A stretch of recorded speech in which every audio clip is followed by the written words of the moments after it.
যারা সিজার করে ডাক্তাররা কি করে?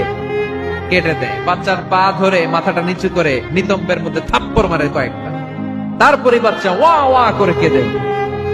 ঠিক কিনা?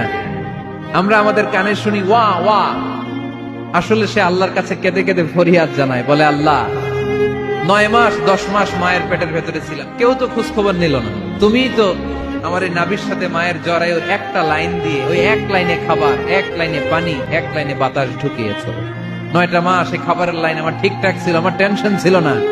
দুনিয়ার বুকে আসার সাথে সাথেই, এদের সাথে আমার কি শত্রুতা আমি জানি না, আসার সাথে সাথে আমার খাবারের লাইনটা কেটে দিস।